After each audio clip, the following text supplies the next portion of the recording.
예, 오늘은 민수기 27장이고요. 27장 15절에서 23절입니다. 민수기 27장 15절에서 23절. 지난 시간에 슬로브아드에 딸 이야기를 했고, 이제 느보산에 올라가서 모세가, 이제 주님께서 모세의 죽음에 대해서 말씀하셨고요.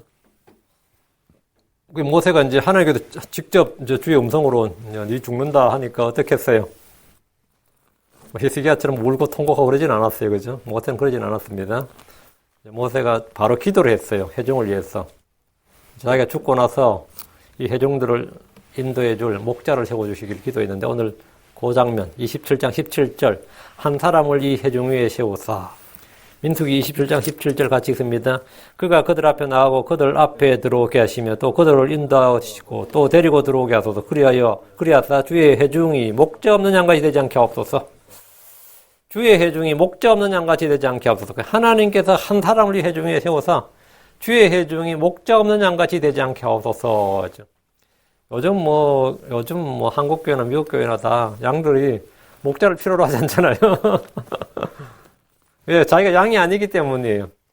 자기가 개거나 개들은 목자를 필요하지 않습니다. 아니 염소나 일이나 이런 이 독사나 이런 사람들은 이런 짐승들은 목자를 필요하지 않습니다. 예. 목자를 필요로 하는 짐승은 양이에요. 예. 오늘은 이제 한 사람을 이 회중 위에 세우사 했는데, 예. 오늘 공부할 본문은 모세가 주께서 자신의 후임을, 자신의 그 후임, 요즘 말로 하면 후계자죠. 소위 말하는 후계자를 정해주시도록 기도하는 장면입니다. 주께서 모세에게 가나안 땅을 보여주신 뒤에 이곳에서 죽을 것이요. 가나안 땅에 들어가지 못할 것임을 말씀해 주시자 모세는 자신이 죽은 후에 가나안 정복전쟁을 지휘할 목자의 필요성을 주께 구하고 기도했습니다. 모세는 40년 동안 광야에서 이스라엘이 행한 불평과 불순종과 반역을 질리도록 봐온 사람이, 모세는 40년간 정말 질리도록 봐온 사람이에요. 그래서 그는 말하기를 신명기 31장 21절에 너희의 반역하는 것과 법보다 목을 내가 하노니 보라 이날 내가 아직 살아서 너희와 함께 있어도 너희가 지금까지 죽게 거역하였거늘, 살아서 내가 너희와 함께 있어도 너희가 지금까지 죽게 거역하였거늘 하물며 내가 죽은 뒤에 얼마나 더 하랴. 모세가 있을 때도 이랬는데 모세가 죽고 나면 어떨 거냐, 명약관하라 그러죠. 불을 보듯 뻔하단 말이에요. 모세가 40일 동안 산에 올라갔을 때, 모세가 잠시 출타했을 때, 40일간 주를 만나러 산 정상에 올라갔을 때, 그때 모세가 없을 때, 몇 년이 아니에요. 40일 없을 때 밑에서 어떤 일이 발생해? 회중들이 한 일이 뭡니까? 우리를 위해 우리 앞에 갈 신들을 만들라 이러면서 아론에게 압력을 가해서 금송아지 만들었다고요. 40일 없을 때. 모세가 없으면 이스라엘이 어떻게 된다는 거예요? 그냥 믿음은 파선나는 거죠. 모세가 없는 광야의 회중들은 목자 없는 양들과 같게 됩니다. 그래서 모세는 자기가 죽을 것이라는 주의 말씀을 듣고 이 남아있는 회중들을 위해서 이 회중들 위에 한 사람을 세우다. 목자를 주시도록 기도했습니다. 왜? 이스라엘 광야의 교회는 회중들, 이스라엘 회중은 뭐다? 양들이다 말이에요. 하나님 양떼다 말이에요. 그냥 목자가 필요하다. 이는 참으로 합당한 기도입니다. 우리 주님이 이 땅을 떠나실 때 제자들에게 사도를 남기셨고 그들에게 증인의 사역과 복음 전파의 사역을 맡기셨습니다. 출애굽의 지도자 모세는 율법의 소유자였고 그의 임무는 가나안 땅 입구까지 백성들을 인도하는 것으로 마쳤습니다. 출애굽이 구원이라면 홍해를 걷는 것은 침례의 모형이고 광야 생활은 육신적인 성도들의 삶입니다. 광야에서 이스라엘은 율법을 받았고 율법 아래 있었습니다. 가나안 땅은 상속유업입니다. 율법의 소유자 모세가 상속유업으로 주어진 가나안 땅에 들어가지 못한다는 것은 교리적 의미, 또 예표적 의미, 예언적 의미가 좀 있습니다. 상속의 유업은 율법을 통해 주어지지 않는다는 겁니다. 상속의 유업은 율법을 통해 주어지지 않는다. 모세는 뭘 대표하죠? 예, 율법의 수여자죠. 율법을 대표한단 말이죠. 율법을 통해서는 뭐가 주어진다? 상속이 주어지지 않는다. 하나님께서 모세를 거기서 차단한 가장 큰 이유가 바로 이거예요. 로마 4장 3절에 그가 세상에 상속자가 되리라고 하신 그 약속은 아브라함에게나 그의 씨에게나 율법을 통해 주어지지 않냐고 믿음의 의를 통해 주어졌느니라. 율법을 통해 주어지지 않냐고.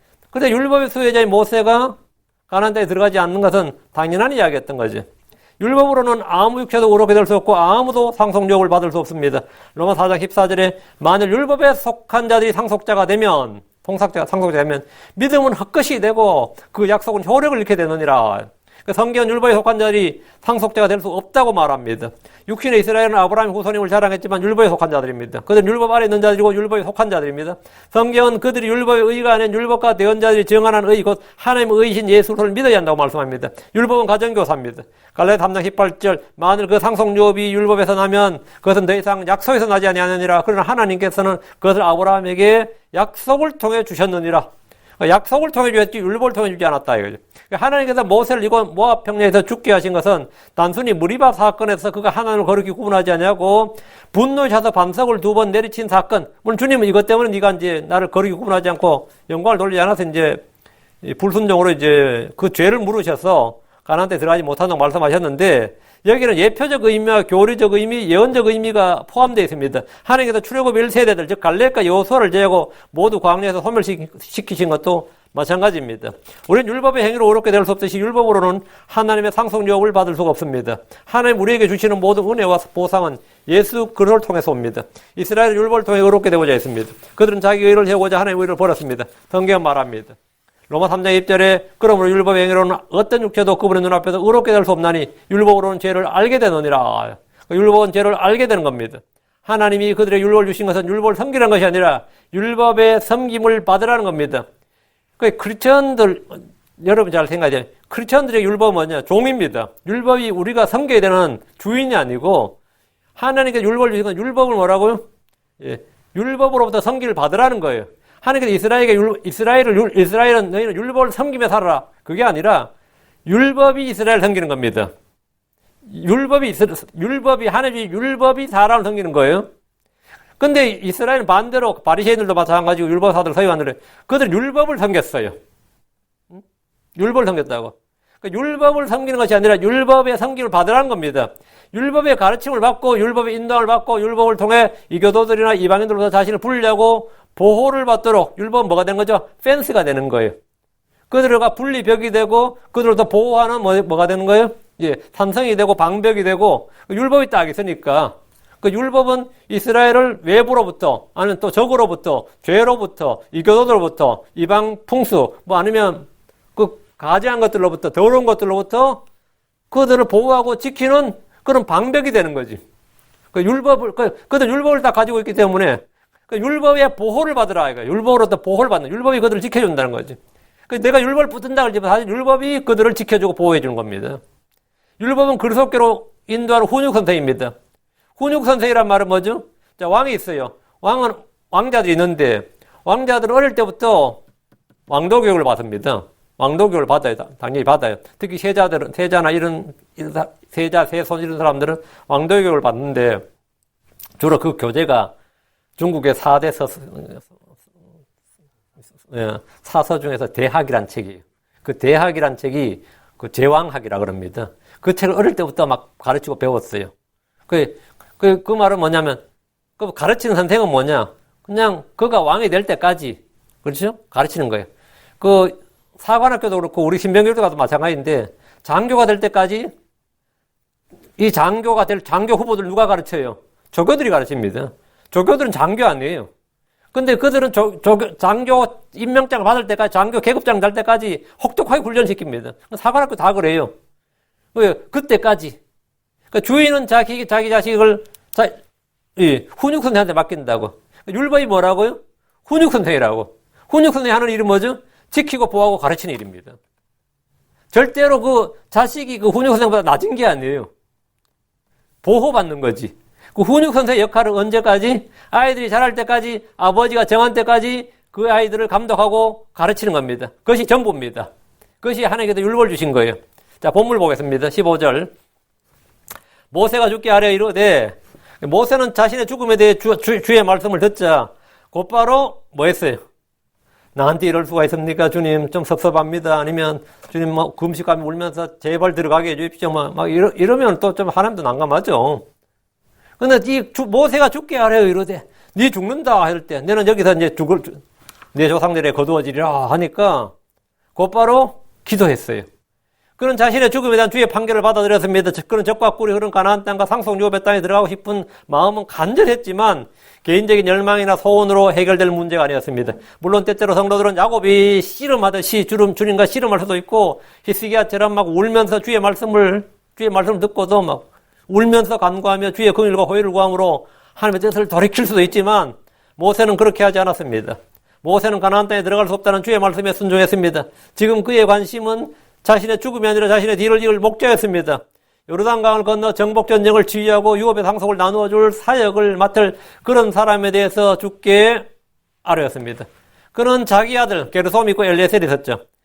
이 후계자 문제는 말이죠. 특히 절대 권력을 가진 사람, 아니면 절대적인 그 존경과 권위와 힘을 가진 사람이 갑작스럽게 죽는다 이러면 완전히 정치적 그 힘의 공백은 혼란으로 이어집니다. 그리고 분열이 이어지고, 뭐 예를 들어 고구려 같은 연개소문이 죽었을 때 어땠어요? 고구려 망했어요. 아들들 싸움 때문에. 지금 여러분 중동 문제 할 때 중동의 제일 큰 문제 중에 하나가 뭐 여러 가지 있겠지만 시아파하고 수니파 싸우는 거거든요. 시아파 수니파가 왜 싸운지 아세요? 이 무하마드가 죽을 때 갑자기 죽어버렸어요. 근데 유언도 안 하고 갑자기 유언도 못 하고 갑작스럽게 죽어버린 거예요. 근데 무하마드는 아들이 없었어. 모세는 아들이 있었어요. 게르솜과 엘리에셀이라고 아들이 있었는데 무하마드는 아들이 없었던 거예요. 아들이 있든 어떤 간에 아들 없는데 사이가 있었어. 근데 후계자를 안 정해놓으니까 후계자를 누구 하지 하니까 이제 내분이 일어나는 거죠.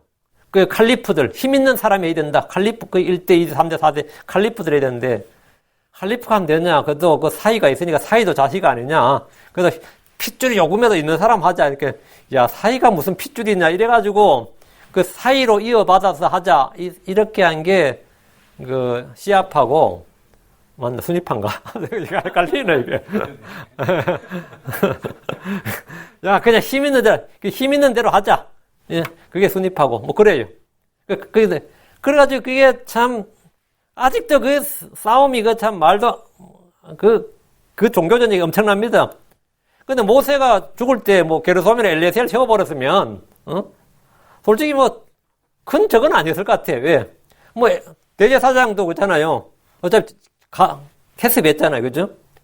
엘리에셀 섰으니까 그렇게 민중들이 극렬하게 반대하거나 아마 그러지는 않을 것 같고, 뭐 요소나 갈렙이 반역했겠나. 그러지는 않을 것 같고, 야, 씨, 뭐 집안끼리 해먹냐, 뭐 이러면서 다른 집화가 날 찾을지 모르겠지만, 그러지는 않았어요. 근데 어쨌든 모세의 마음에는 자기 아들한테 물려주겠다, 이런 건 전혀 없었던 게 확실하죠. 주님께 이걸 맡긴 거예요. 그건 자기 아들, 그 게르솜이나 엘리에셀에게 이제 세습해주겠다든가, 친족 중에 한 명을 후계자로 정하지 않았습니다. 그는 이 일을 자신의 뜻대로 아니면 12지파의 통치자를 불러서 투표를 하거나 유다지파가 제일 크니까 유다지파에 들어가 맡아라 뭐 이렇게 했다든가 아니면 70인 장로를 모아가지고 여러분 중에 한 명이 그래도 나이가 제일 많고 출애굽 1세대부터 출애굽 1세대 중에서 그래도 가야 될 거 아니냐 당위성을 세워서 뭐 이런 식으로 했다든가 아니면 제비뽑기를 했다든가 구약 흔한 방법 중에 하나 제비뽑기잖아요. 그렇게 하지 않고 모세는 주께 아뢰고 주께 일을 맡겼습니다. 우리는 우리의 사정을 주께 말해야 됩니다. 욥기 5장 8절에 욥이 나는 하나님께 구하겠고 내 사정을 하나님께 맡기리라 했고 예레미야는 예레미야 10장 20절에 만군의 주여 내가 내 사정을 주께 드러내 싸운즉 이랬습니다. 기도는 어렵고 힘든 것이 아닙니다. 기도는 주께 나의 사정과 나의 일과 나의 필요를 알리는 겁니다. 맡기는 거예요. 구하고 드러내는 겁니다. 빌립보 4장 6절에 아무것도 염려하지 말고 오직 모든 일에서 기도와 간구로 너희가 요청할 것들을 감사하더불어 하나님께 알리라. 갑자기 나에게 문제가 생기면 주께 알리십시오. 집안에 문제가 생기고 교회에 문제가 생기면 주께 알리십시오. 함께 기도할 동력자들이 있다면 알리고 마음을 다해 구하고 기도하십시오. 여러분의 목자는 놀고 먹는 사람이 아니라 여러분의 사정을 살피고 기도를 부탁할 때 자신의 일처럼 주께 구하는 사람입니다. 아무 부담을 갖지 말고 알리십시오. 모세는 자신의 죽음에 대해서 걱정하거나 염려하거나 그 일로 주께 간구한 것이 아닙니다. 그래서 40년간 일했는데 정을 봐서라도 한 번만 건너가게 해주시옵소서 이런 것도 아니었고 그런 자신이 죽은 후에 남게 될 양들, 즉 회중들을 위해서 기도했습니다. 이 회중들이 지금도 목자 없는 양같이 자기 살아있어도 크게 불평하고 반역하는데 내가 죽고 나서는 어떻게 될 것인가 말이에요.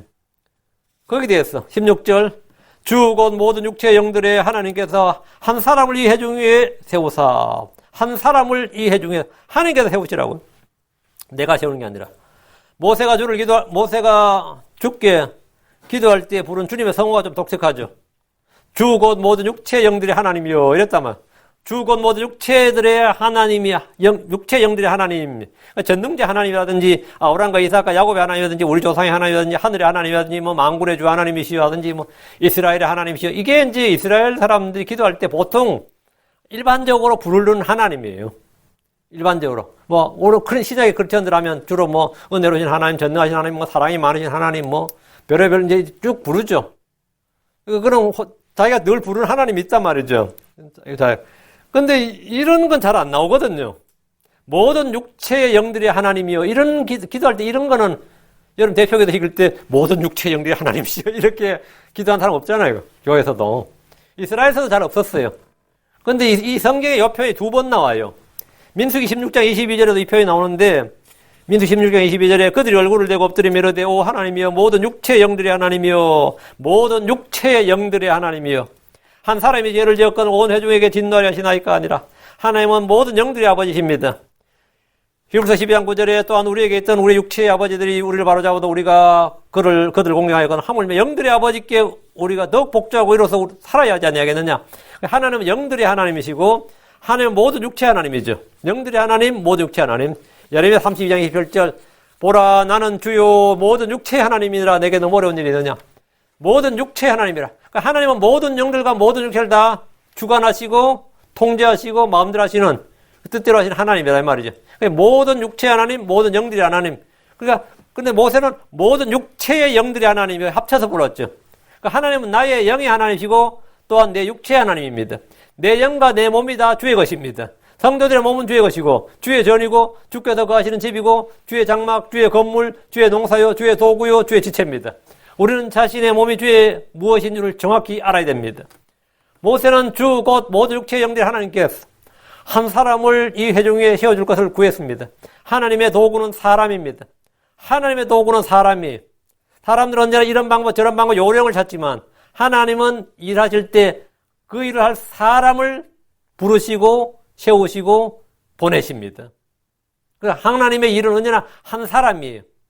하나님 언제나 한 사람을 찾으시고 한 사람을 통해 일하십니다. 하나님 자신의 형상대로 한 사람을 창조하셨습니다. 성경 말하기를 말라기 장 15절에 그분께서는 영의 여분이 있었으되 그분께서 하나를 만들지 아니하셨느냐. 어째 하나만 만드셨느냐. 이것은 하나님을 따르는 씨를 구하고자 하심이라. 하나님은 하나만 만들었다요. 하나만. 아담 한 명 만들었어요. 여자도 하나만 지었습니다. 여러 여자 짓잖아. 하나만 지었어요. 주께서 한 사람 노아를 통해 방주를 만드셨고 한 사람 아브라함을 불러내서 복을 주셨고 한 사람 모세를 통해서 출애굽을 이루셨습니다. 하나님 한 사람 예수를 세우시고 인류를 구원하셨고 죄와 사망의 문제를 해결하셨습니다. 주님은 지금도 한 사람을 찾으십니다. 주님 앞에서 기도하는 한 사람을 찾고 계십니다. 에스겔서 22장 3절에 그 땅을 위해 내 앞에서 울타리를 세우며 무너진 곳에 서서 나로 하여금 그것을 멸하지 못하게 할 한 사람을 내가 그들 가운데서 찾으리니 찾았으나 아무도 찾지 못하였노라. 한 사람을 그들 가운데 찾았다요. 하나님께 한 사람을 찾았대요. 근데 한 사람을 찾았는데 아무도 찾지 못했대요. 의로운 사람을 찾아도 못 찾았고 선한 사람을 찾아도 못 찾았고 한 사람을 찾지 못했어요. 그래서 하나님께서 친히 자신의 아들을 이 땅에 사람으로 보내신 겁니다. 우리는 주께서 찾으시는 한 사람이 되어야 됩니다. 모세는 주께서 이스라엘 회중 위에 여러 사람을 가능한 한 많이 세워달라고 하지 않았습니다. 한 사람이면 됩니다. 양들이 많아도 선한 목자 하나면 충분합니다. 백성들이 많아도 의로운 왕은 한 명이면 충분합니다. 왕이 여럿이면 아주 오히려 난리 납니다. 한 명이면 충분해요. 모세는 회중 위에 한 사람을 세워달라고 주께 구했습니다. 어느 교회나 양들을 모이고 감독할 한 목자가 필요합니다. 요즘 어떤 교회들 보면 친목회처럼 소셜클럽처럼 그냥 자기들끼리 모임을 갖습니다. 이런 모임에는 목자가 전혀 필요치 않습니다. 그들은 목자가 있으면 오히려 불편합니다. 그래서 자기들 가운데 목자를 세워주시기를 전혀 구하지도 않습니다. 근데 회중들 중에 한둘이 이제 야 우리도 목자가 있어야겠구나. 목자가 필요하다 그러면 무슨 소리냐. 우리는 목자 필요 없다고. 우리끼리 충분하다고. 목자 오면 분란 난다고요. 저는 그런 교회를 직접 봤어요. 그냥 자기들끼리 돌아가면서 설교하고 서로 가르치며 교제하는 것으로 충분하기 때문입니다. 그러나 이것은 성경적인 교회의 모습이 아닙니다. 교회는 양들을 먹이고 감독할 감독자요 교사인 목자가 있어야 됩니다. 사도 바울은 안디옥 교회의 감독으로 디모데를 세웠습니다. 크레테 사람들의 교회 첫째 감독으로 디도를 임명했습니다. 사도 바울은 너희들끼리 모여서 성경 읽고 기도하고 친구하는 모이면 충분하고 그게 교회지 뭐 다른 거 필요 없다 이렇게 말하지 않았습니다. 직접 목자를 파송을 했습니다. 목자 없는 양들이 모여 회중을 이루고 있으면 그들은 마귀의 밥이 됩니다. 그건 이리들의 밥이 돼요. 목자가 없으면 목자 없이 양들끼리 모여있다 이거예요. 이건 뭐 마귀의 밥이죠. 그들은 지금부터 간절히 주께 한 사람을 자기들 위해 세워줄 걸 구해야 됩니다. 그러나 대부분은 세워줄 구하지 않습니다. 왜? 자기들 양들이 아니기 때문입니다. 양들이 아니면 목자가 사실 필요치 않습니다. 목자가 오면 물을 뜯어버립니다. 17절입니다. 제가 전에 어떤 교회에 목자가 필요하다고 그래가지고 몇 명 안 되는데 목자를 한 명 소개해서 보내드렸던데 막 적극적으로 환영하고 좋아할 줄 알았는데 안 그렇더라고요. 없을 때 아무도 안 올 것 같을 때는 크게 기도해요. 이게 뭐 몇 명 안 되고 여기 올 사람이 아무도 없다 싶을 때는 막 기도했는데 막상 한 명이 이제 자원에서 목자가 가서 설교자, 성경교사 딱 섰어요. 그러니까 그저 몇 명이 불편하는 거예요. 불편해하고 결단하게 되더라고요. 예.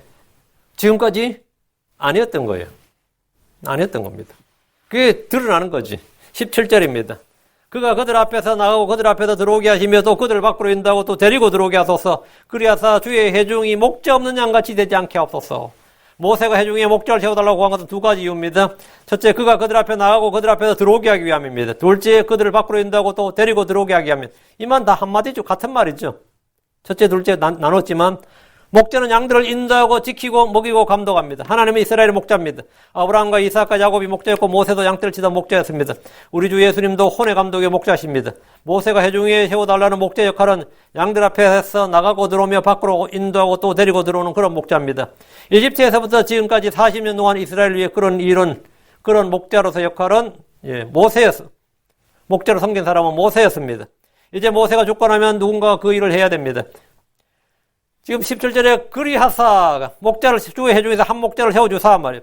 주의 회중이 목자 없는 양같이 되지 않게 하옵소서. 목자 없는 양들은 가장 비참하고 불쌍한 동물들입니다. 대부분의 짐승들은 목자가 없이도 홀로 먹이를 구하고 집단 생활하면서 스스로 자신을 지킬 줄 압니다. 개미도 그렇습니다. 벌들도 그래요. 토끼들도 목자 없이 잘 살고 노루들도 사슴도 목자 없이 잘 삽니다. 잘 살아요.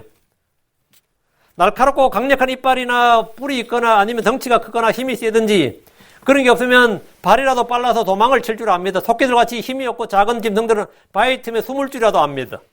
그러나 양들은 목자가 없으면 아무것도 할 줄 모릅니다. 바위 틈에 숨을 줄도 몰라요. 먹이를 찾을 줄도 모르고 물이 어디 있는지를 모릅니다. 모든 동물들은 본능적으로 계곡을 찾을 줄 압니다. 동물들은. 그래서 거기서 물을 마시는 거예요. 대부분의 짐승들이 본능적으로 물이 있는 것을 찾을 줄 알지만 양들은 그런 감각이 없습니다. 풀밭에 풀어놔도 자기가 먹을 풀과 먹지 못할 풀을 구분을 못합니다. 그러다 먹고. 양들은 시력이 너무 약해서 야수가 가까이 올 때까지 알아차지를 못합니다. 도망도 못 가는 겁니다. 저 멀리서부터 기척을 채고 사슴들은 튀잖아요.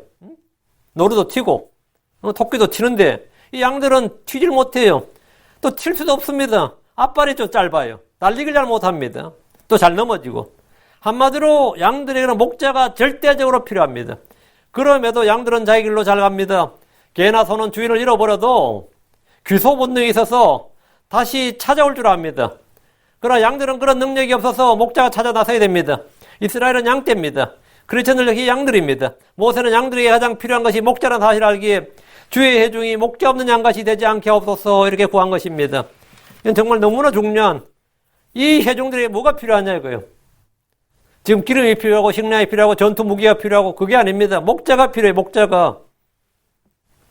구약에서 주님은 이스라엘 위에 모세와 여호수아 그리고 사사들을 목자로 세우셨습니다.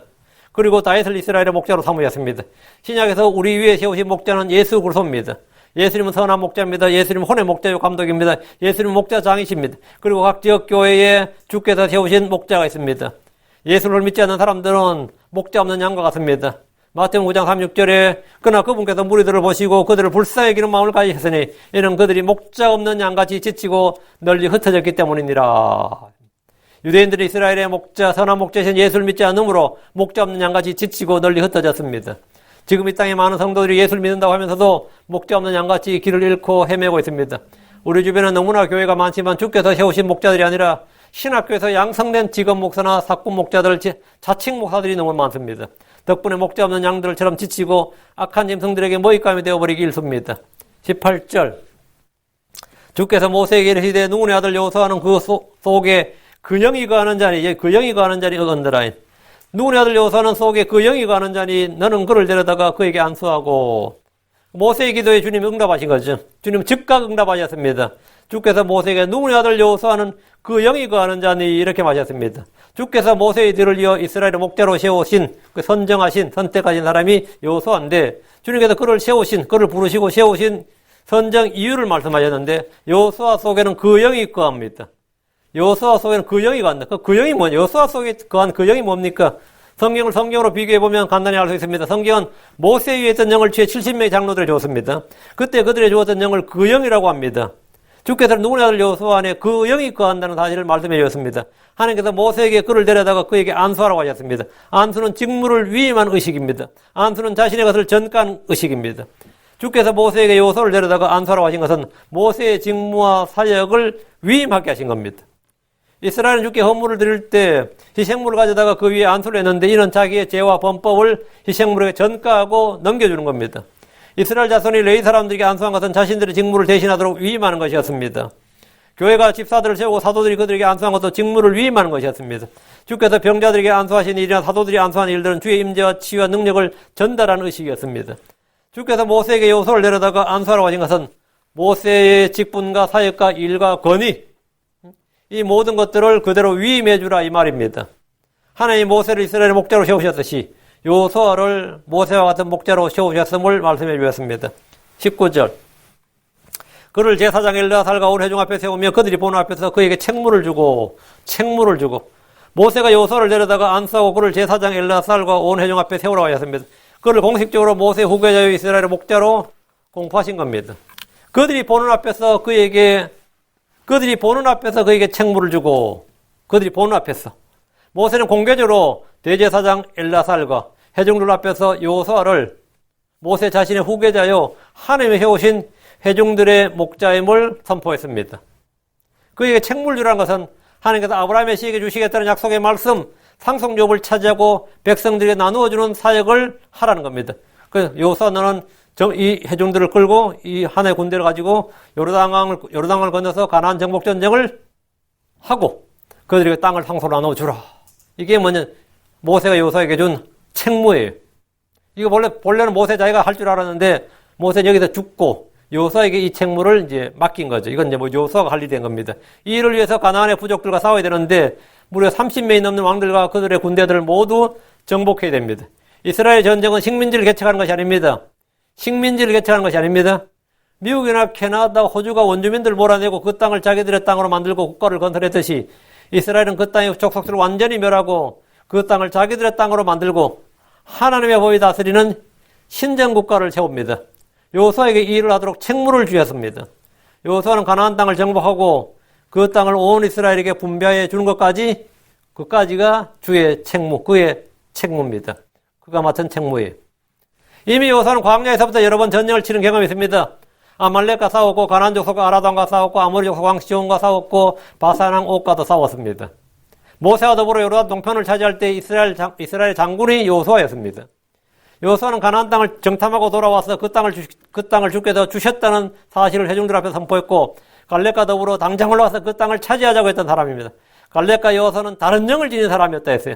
10명의 정탐꾼들과 불평한 회중들에게는 불순종의 영과 불신의 영이 있었고 두려움의 영이 가득했다면 여호수아나 갈렙에게는 믿음의 영, 순종의 영이 가득했습니다.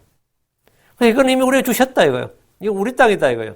가서 그냥 그들은 우리의 먹잇감이다. 우리의 밥이다. 우리의 빵이다. 우리의 양식이다. 이러면서 올라가면 차지하면 된다는 거예요. 믿음은 차지하면 된다 이거예요. 저기에 지금 우리보다 더 수가 많고 더 강한 민족들 7민족이 살고 있지만 그 사실은 건 아무 문제가 아니다. 우리는 그냥 가서 차지하면 된다. 하나님께서 우리 땅으로 했다 이거예요. 이게 정말 믿음이에요.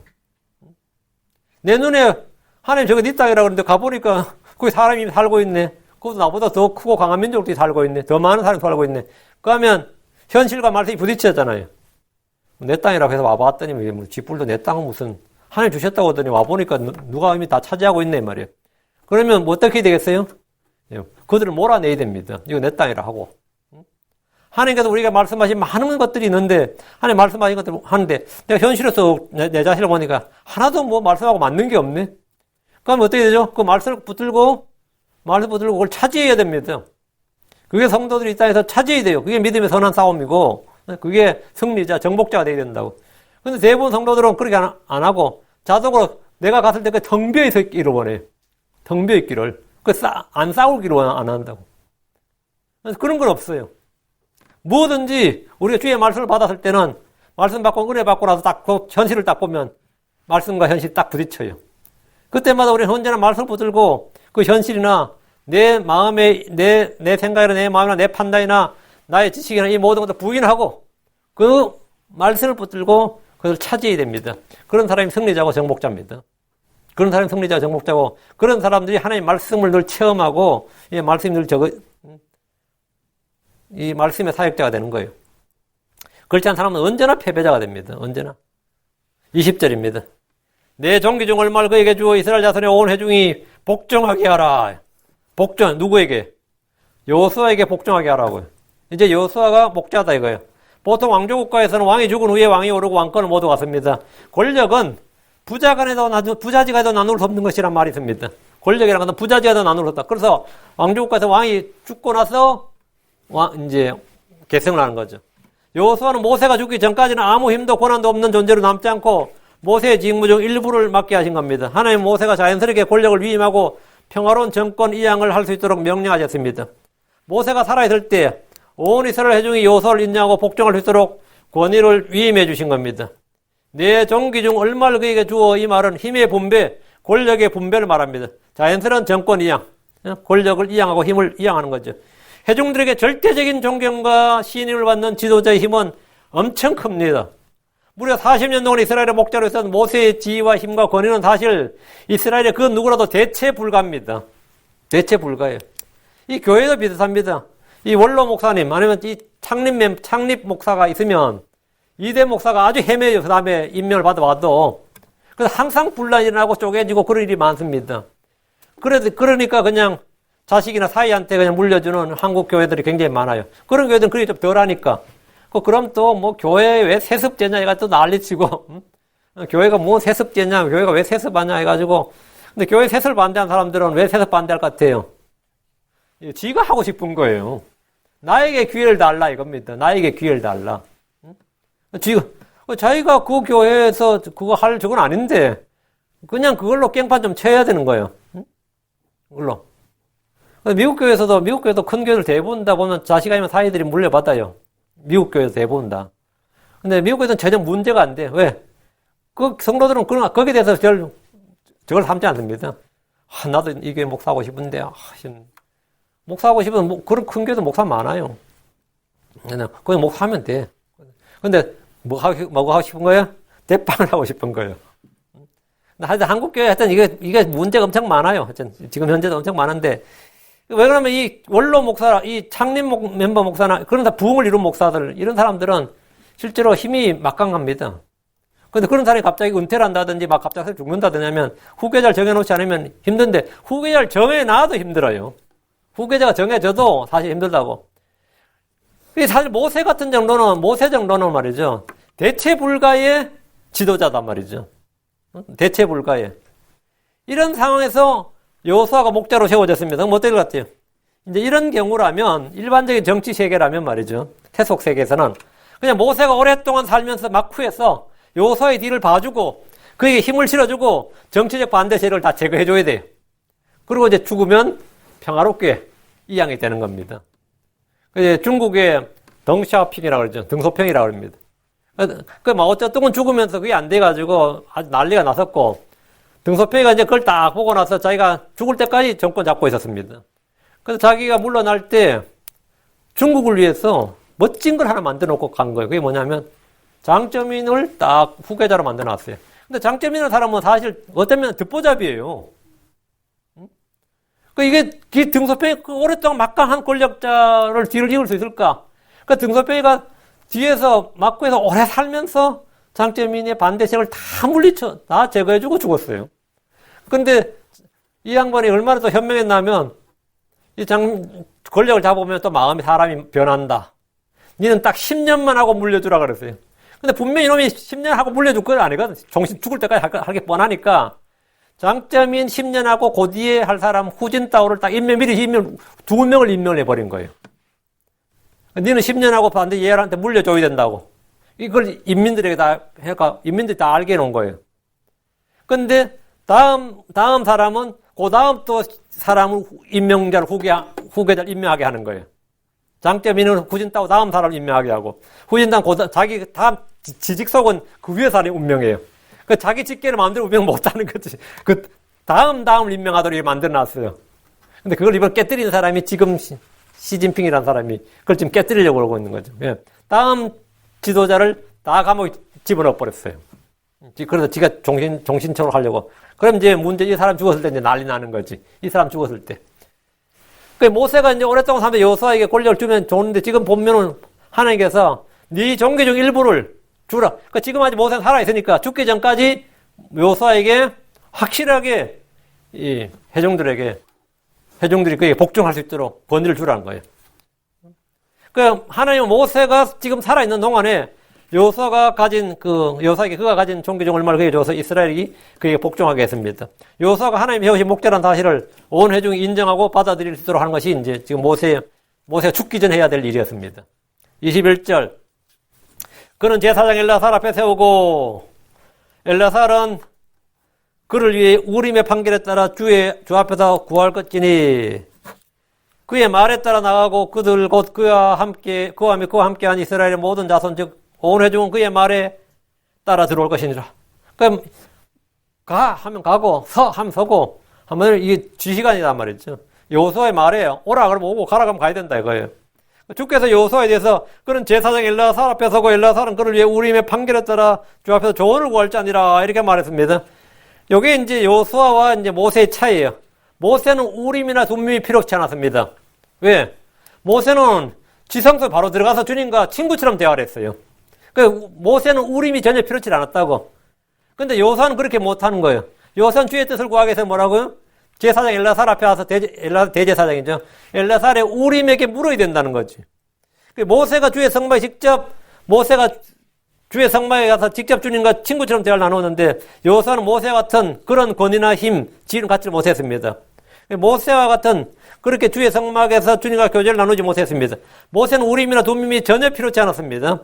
아론과 미리암도 자신들도 주님과 대화를 나누고 주의 말씀을 받아 말한 자고 주를 섬긴다는 점에서 모세가 같다 하면서 반역을 깼을 때 주님께서 하신 말씀 아니다. 같지 않다는 거예요. 민수기 12장 6절 7절 그분께도 이르시되 이제 내 말들을 들으라. 너희 가운데 대언자 있으면 놔주고 한상으로 나를 그에게 알리기도 하고 꿈으로 그와 말하기도 하려니와 내 종 모세는 그렇지 아니하니 내 종 모세는 그렇지 아니하니 그 일반적인 대언자들과는 다르다 이거예요.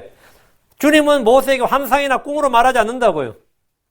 우림과 둠밈으로 말씀하지 않고 모세는 이스라엘의 대언자들과 차원이 달랐습니다. 모세는 주와 친구처럼 대화를 나누셨습니다.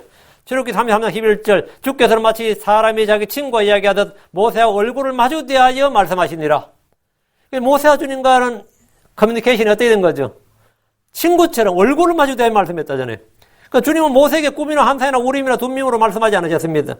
민수기 12장 8절 그와는 내가 입에서 입으로 명백히 말하고 은밀한 말로 하지 않으며 또 그는 주의 모습을 보려니와 너희가 어찌하여 내 종 모세를 비방하기를 두려워하지 아니하느냐 했습니다.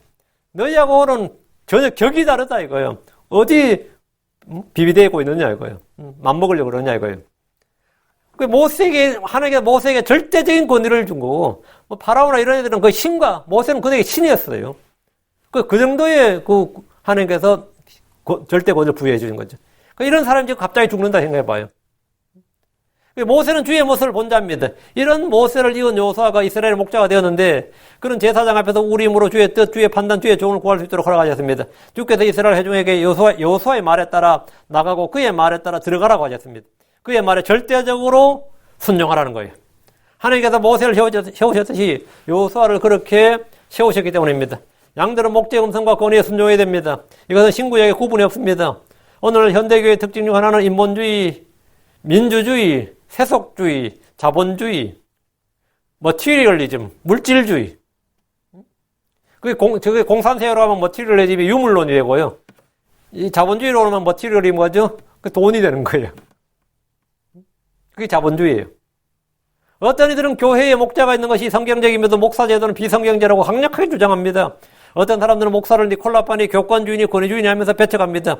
그 사람들은 전부 그 교회에서 지가 목사하고 싶은 거예요. 모든 성도는 다 동등하다. 다 형제, 모든 성도는 다 형제인데, 목사는 호칭부터 틀려먹었다. 비성경적이다.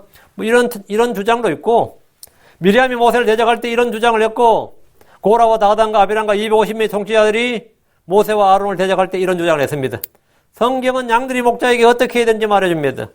어떻게 되느냐? 베드로전서 5장 5절에 너희 젊은 사람들아 이와 같이 장로에게 복종하고 참으로 너희가 다 서로에게 복종하며 겸손으로 옷 입으라. 하나님께서 교만한 자는 물리치시고 겸손한 자에게는 은혜를 주시느니라.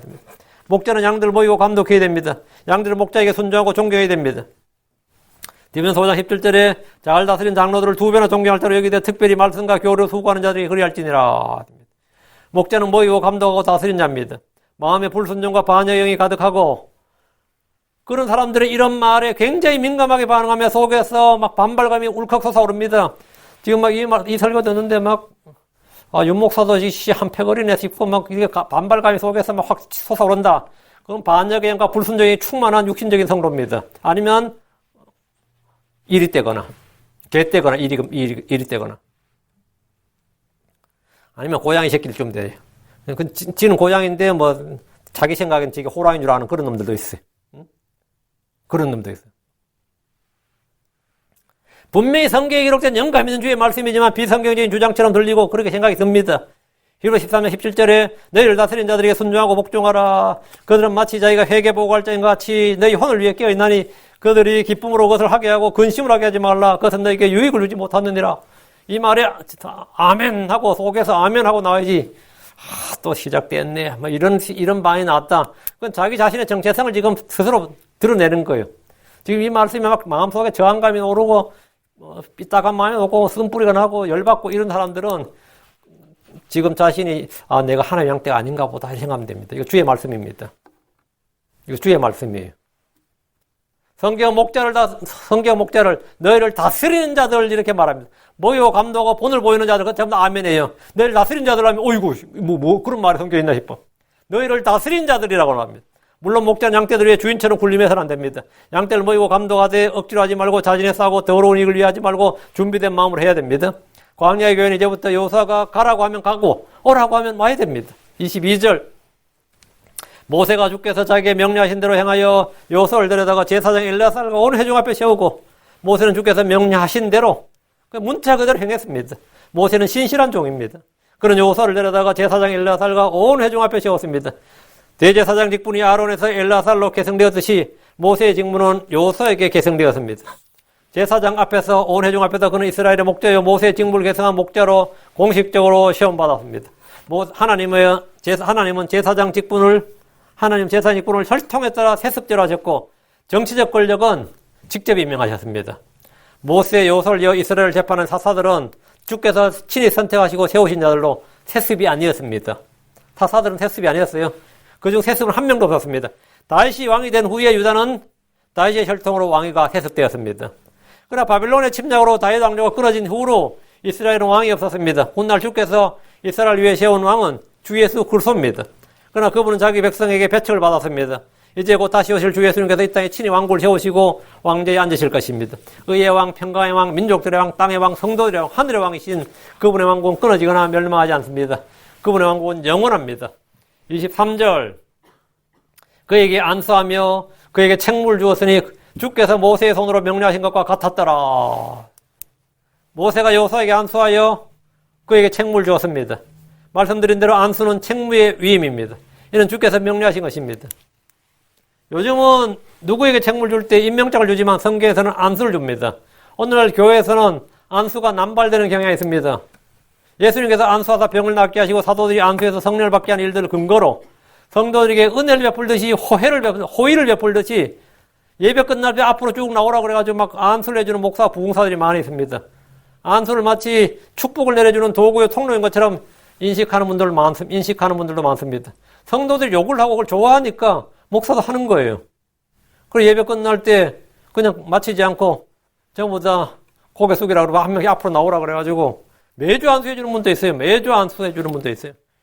그리고 이 안수 받는 성도들 중에서는 한 번 더 받아야지 하고 다 가서 또 돌아서 또 한 번 더 와요. 그런 사람도 있어요. 분명히 아까 했던 것 같은데 또 뭐 머리 뒤미는 거예요. 머리 뒤미는 거예요. 이게 이 안수에 대한 그 성경적인 지식과 이 배경 또는 인식이 전혀 없다 보니까 이게 이거 하면 복을 받나 싶어가지고 하나님 능력이 막 임하나 싶어가지고 그렇게 생각하는 거죠. 디모데전서 5장 22절에 아무에게나 선뜻 안수하지 말고 다른 사람들의 죄들에 참여하지 말며 내 자신을 순결하게 지키라. 아무에게나 선뜻 안수하지 말고 안수할 때는 직무의 위임을 할 때 안수하는 거예요. 아무에게나 안수하면 안 됩니다. 안수하지 말고. 교회가 목사나 집사를 임명하고 선교사를 임명할 때 안수해서 보냈습니다. 이 사도행전은 이 세 가지 경우예요. 장로를 임명할 때, 집사를 임명할 때, 그리고 사울과 바나바를 따로 세우라 선교사를 임명할 때. 그래서 장로에서 안수를 했단 말이에요. 디모데도 당연히 안수했어요. 장로에서 안수했어요. 안수해서 보내는데 이는 그 직무를 행하도록 뭐한다? 위임한 겁니다. 위임한 겁니다. 구약에서는 직무를 줄 때 안수와 더불어 기름을 붓는 일을 했는데 기름 붓는 일이 있는데 이는 왕이나 대언자 제사장을 임명할 때 또 기름을 부었습니다. 모세는 여호사에게 주의 말씀대로 책무를 줬습니다. 이 모든 일은 주께서 모세의 손으로 명령하신 것과 같습니다. 자, 이로써 이제 모세가 후계자로 임명됐고요. 자, 27장은 다음 시간에 하겠습니다. 네, 잠깐 기도하고 마칩시다.